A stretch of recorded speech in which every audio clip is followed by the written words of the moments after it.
Hi, I'm Zoey Rachelle, and this is Poetry and Publishing Tips and Tricks.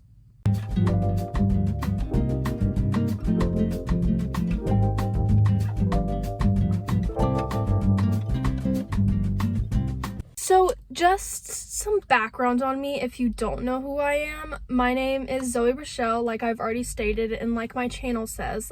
I don't know why I'm telling you that, but anyways, my name's Zoey Rachelle. I published a poetry book called The Chaos Within when I was 17. I started writing poetry, in general and for the book, whenever I was about 13, 14. So I'm now 19. And I am working towards finishing and publishing my second book. And so in saying that, I have had, 6 years of me writing poetry, and I've already self-published a book.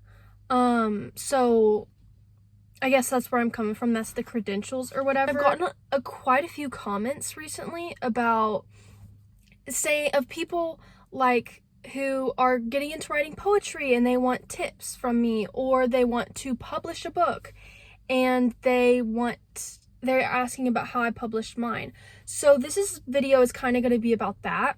And not only that, but I also have a little handy dandy cheat sheet note card, because for some reason I'm literally the most organized person in real life, but the second that the camera's on, I can't think straight.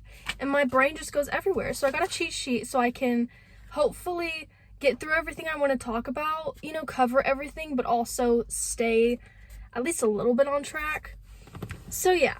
So starting with poetry tips, the first mistake that I think that people make and that I made myself is trying to force yourself to fit under the poetry rules, right?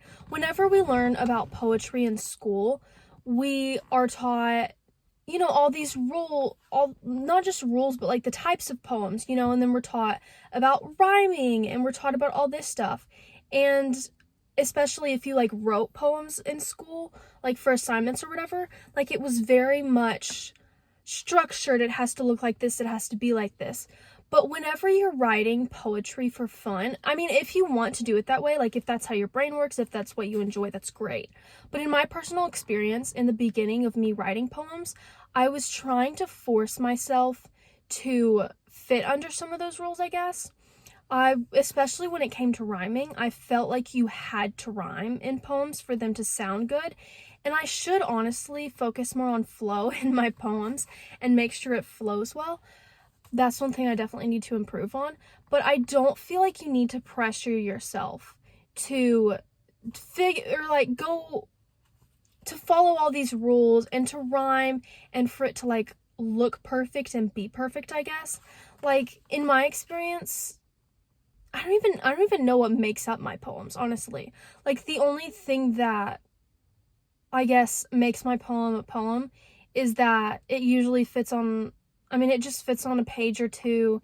It is lines, that are different lengths like a poem is. It flows. I just kind of write. I don't even think about anything as far as actually making it go be a poem under certain rules and certain requirements. I just write.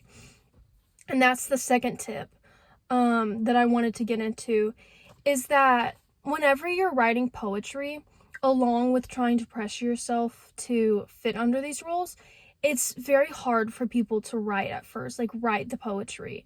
They want to so bad. I wanted to so bad, but it was just hard. And so I think that, especially at first, it's good, especially if you're doing, this is mostly if you're doing mental health or emotions or even anything other than that. If you want to base it off nature or anything, I don't even know.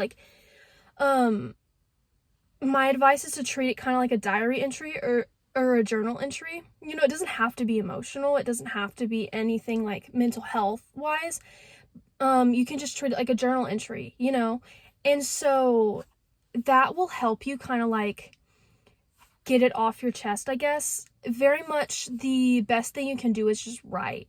Stop focusing on making it look pretty, making it perfect, even making it great, sounding like a poem, my advice is just to stop overthinking it as much as you can and just write. Because if you put it on paper, if you just start writing on paper, you'll be surprised at what you find out, about yourself. What you find out is like you can do poetically.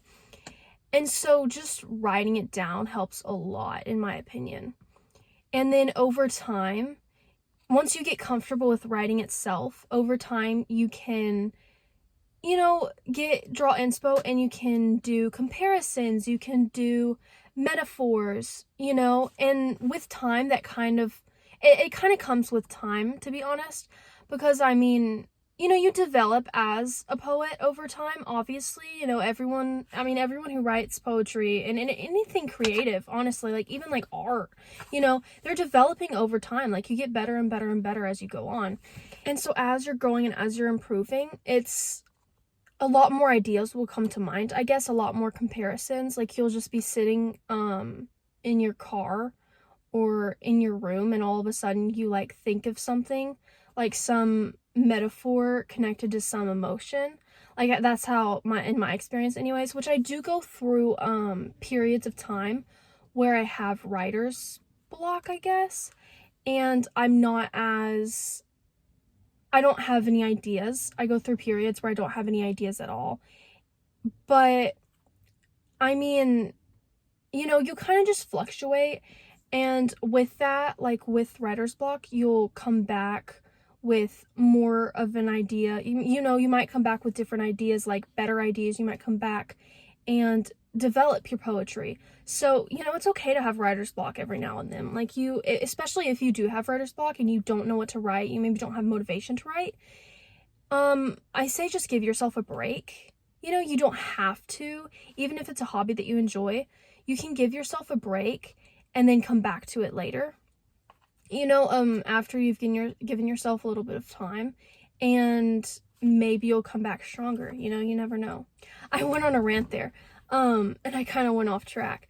But another thing, like advice that I have for writing poetry, is that it's important to draw inspiration from your favorite poets, from any poetry, honestly, even if it isn't, even if it isn't like you being loyal to one poet, like any poems that you enjoy, like draw inspiration from that. And so I have drawn inspiration especially from Whitney Hansen. I started like watching her poetry videos, and that's what like inspired me to write poetry, because I enjoyed poetry so much, especially her poetry. And then as I read her stuff, I kind of developed ideas, like it drew inspiration, and it also helped me develop a poetic voice. Not to say that it's like me and her are like the same by any means. So that being said, like another place that I go to, I'm getting like stuck in my words right now. I don't know why. I'm also staring at a bird. He's just like chilling on the fence watching me. But another place that I draw inspo from, like especially, is Pinterest. Like I do draw inspiration from, TikToks. I'll see poems on TikToks or something, like creators posting, and I'll draw inspiration from that. But a big thing for me is Pinterest. A bunch of people post other people's like old poets' poetry on Pinterest. They post their own poems on Pinterest. And so that's a really good place to go if you don't really have any idea of what you want to write about, or you don't have any like favorite poet per se, or you only know like one or two poets and you just want to find some poetry inspiration in itself and discover new poets. Pinterest is a really good place to go, because it has a bunch of random stuff, like in all kinds of different categories, which I'm sure that's kind of like everywhere, but I feel like Pinterest is just like the best place to go. It's, it's just a bunch of pictures for the most part. So you're just like reading different poems, and that can help you develop ideas, inspiration. You can get some, metaphor and like comparison ideas from that. You can get figurative language type, poetic language type of ideas from that. You can also figure out what you want, like what genre, I guess, not really, you want to write about. Like if you're leaning more towards emotions and experiences, or if you want to go like a nature route or a storytelling route, you know, or if you just want to do all of them. Like I kind of pressured myself in my first book to like focus on like emotions, like it's mental health, it's emotions towards relationships and stuff. But with book 2, I'm kind of introducing new styles, I guess, and I've done a few that are like storytelling vibes. I'm trying to kind of introduce new styles and new types of poems into my poetry book. And so I feel like one place I drew inspo from that is Pinterest and different poets like Mary Oliver. I think I have a book from her, and I think I read a few poems of like using animals to tell a story, and I kind of like took that idea and like made it my own, I guess. And so yeah, I feel like obviously don't copyright, you know, like you don't want to copy word for word, you don't want to copyright anyone, but it is important to draw inspiration from other poets. So that's pretty much all of the like poetry inspo I have, I guess.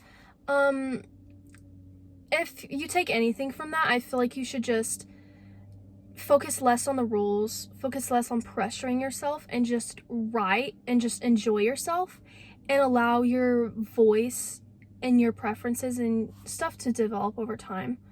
Also, someone's mowing somewhere and it's pretty far, but they might get closer. So if it gets loud, I will try to edit that out, but if not, I apologize. I can't help it. On to publishing tips. So,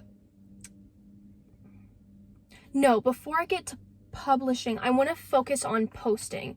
Someone asked me, in addition to like publishing and poetry, I've been asked about posting, posting your poetry.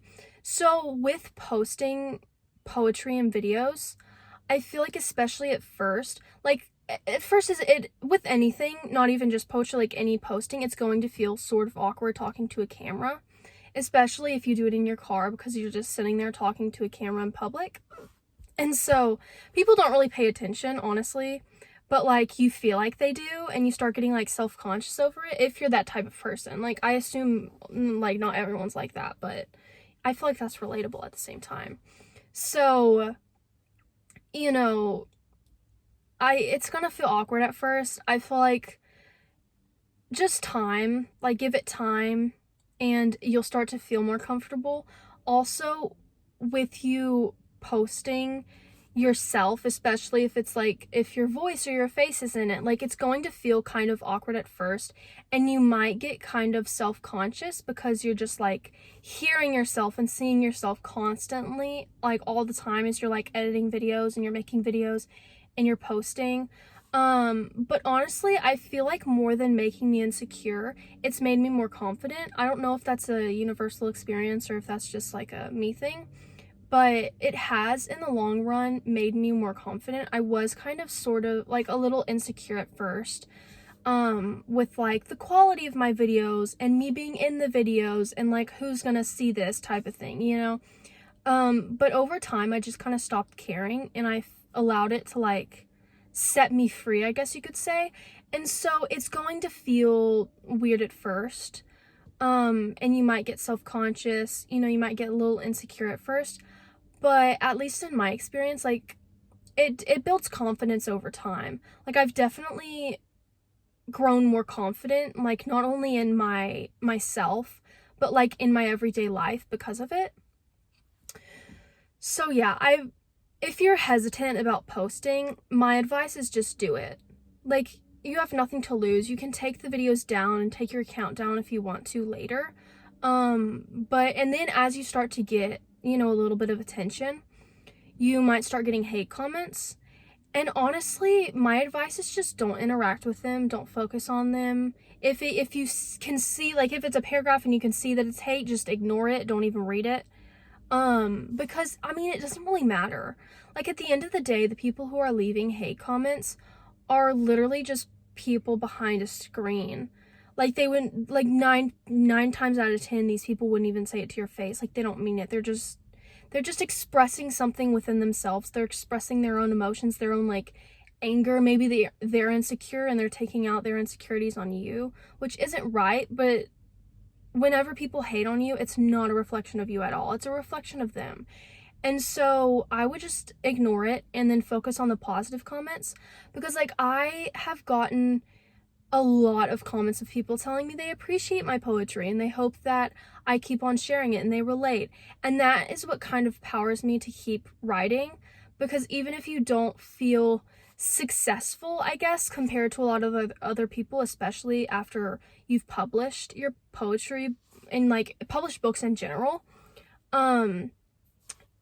you know, you feel, like, a little insecure at first, you know, and, like, progress develops over time. You know, you can't just, like, be, I guess, successful from the start. But honestly, you find joy and you find success within every single comment that tells you that they appreciate you for posting poetry and for existing and all that kind of stuff. And so posting's worth it. Even if you get a little awkward and insecure at first, like, in the long run, it is definitely worth it. And then on to my last topic, which is publishing. So there's a lot of ways to go about this, and I am not even going to pretend to know any way except for the one that I did, because let's be real, I don't know what I said before. I was 17. No, yeah, I was 17 whenever I don't know what I said before, I don't remember. But I was 17 whenever I published my book. I might have said that. I think I might have said that I was 16. I think I was 17 whenever I published my book. And so I didn't want to go through the hassle of, like, finding a publisher and, like, all that kind of stuff and worrying about all that. You know, like, the third party, like, editing and then making editing for you, and then, or, like, I don't even know how that works, but, like, making cover for you and, like, will your book get approved kind of thing. Like, I didn't want to deal with that. And so I took a different route, which may end up making it harder, which may have made it a little bit harder to actually get my book out there, because I don't know if when you have a publisher, if they do advertising for you. I don't really know, but, you know, my social media is the only thing advertising my book, unless I, like, pay for advertisement, but, like, I don't really care. So anyways, with all that said, that was, you know, off topic, kind of, but not really. But so starting from the beginning, I write my poems in my notes app on my phone, just because my phone's always with me. I can have my phone everywhere, so if I'm somewhere and I have a poem idea, I write the idea down on my phone. I don't write the full poem yet. Every time I have the smallest inspo or inspiration, I write the idea, or whether it's a word, a sentence, a little paragraph down on my phone. And then whenever I get inspiration, most likely at night, to write poems, I go into that little folder in my notes app and I actually write the poems. You know, I go to each and every idea that I've written down over, you know, whatever span of time, and I write the full poems in my notes app. And then once I have at least one, maybe a few poems completed in my notes app, I pull out my computer and I go to Google Docs and I write all of the poems in Google Docs in a format of a book, you know? So, like, I'll leave the first page blank of the Google Doc because I like to post a picture of, like, what the front cover looks like. Some books have that. I just like it. I don't know. And then I usually have a dedication page, and then I have a Dear Reader letter, and then that's when my poetry starts. And so I'll just, like, every time I have a poem I've written in my notes app, I set up my phone and open the notes app, and then I type in the poem into the Google Docs. And then once I hit 300 pages, around 300, I think my first book might have been 302. Whenever I hit around 300, I have now completed the book. And so then I have to tackle the cover. And so I kind of do a mixture whenever it comes to cover. I design my own cover. And so I go to Canva. I don't have a subscription. I just use the free stuff on Canva. And that's how I designed my book cover, is through Canva. And then, so with that, I've now completed all of my book in Google Docs. I have like a thing of my book cover. And then I made an account on Amazon KDP. And so Amazon KDP is a self-publishing thing, like website, I guess. It's with Amazon, so you self-publish your book through Amazon KDP, and then that makes it available like a day later on Amazon for people to buy. And so you can do an ebook, you can do a paperback, you can do a hardback, you can do only one of those three, you can do two of them, you can do all three. Like, it just depends on what you want to do. And if you're looking into publishing, like, I'm definitely not going to give you all the details of KDP just because, like, I can't. Like, there's a lot of details to it. You might get confused about some stuff. But if you do get confused about something, you can put a question in my comment section. You can Google, whenever I got a little confused about something, I kind of just Googled, asked ChatGPT. He knows everything. So you have to put a lot of your information in there, but, like, it's fine. Like, it's okay. And then you'll put all of the information about your book. And then whenever you get to actually submitting your book in there, there are certain formats that you have to put it into. Like, I don't remember the format, but I don't think you can't just put a Google Doc. Like, you have to make it, like, download, like, in the Google Doc, download it as a different, like, a PDF or whatever. Like, I don't remember what different, like, downloads it has, but you have to download it as a certain file type, and then you can just put it right in there.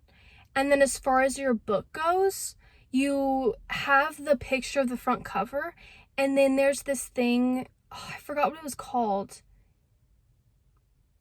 KDP has its own, like, book cover creator type of thing.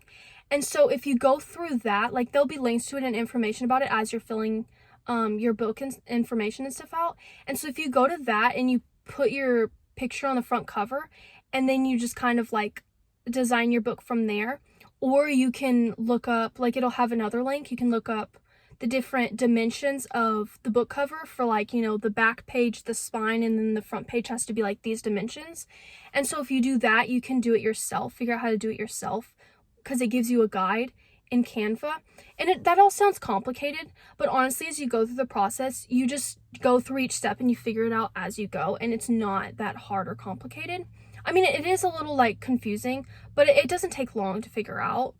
And then after you get your cover done, there will be, like, a preview thing before you post it, and so you can preview all the pages, make sure it is the proper layout, make sure the margins are correct, make sure, like, the poem doesn't start on the bottom half of the page or something. And if it does, you just need to figure out how to fix it. But yeah, it's not incredibly difficult, and it's a really, really good place to self-publish. But the only thing is like, I don't know, you may have to advertise for whenever you publish it through a company. I really don't know.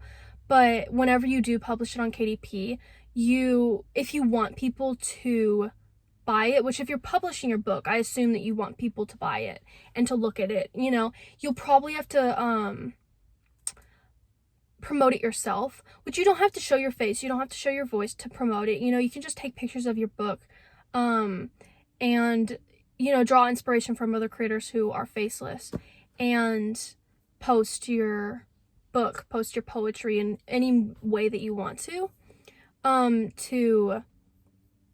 what's it called? Promote it. But, like, keep in mind that whenever you first publish it, like, you're not going to get immediate attention. That's okay. Like, I think, like, I published mine when I was 17. I'm 19. And so that's, like, a year and a half after I published it, like, is when my sales have started picking up a little bit, and from a bunch of people that, are just random people on the internet. But with that said, I did have random sales from promoting my book like soon after I published it, like whenever. So it's like, it takes time, but in the long run, it is very worth it. Like, it's been very enjoyable for me. I've loved it. I've loved sharing my poetry, and a lot of people have commented and said that they appreciate that. So yeah, so that was kind of just like a bunch of poetry tips and publishing tips and posting tips. Just a bunch of random information, since like some people have been asking about like some stuff like that in the comments, and like maybe there's been people who are curious about that but they don't like commenting, so I guess this is the video for you then. So yeah, if you have any more questions, you can put it in my comment section of this video, and I will definitely get back and answer you in any way that I can. So yeah, hope you have a great day, and I hope you enjoyed this video. Thank you for watching.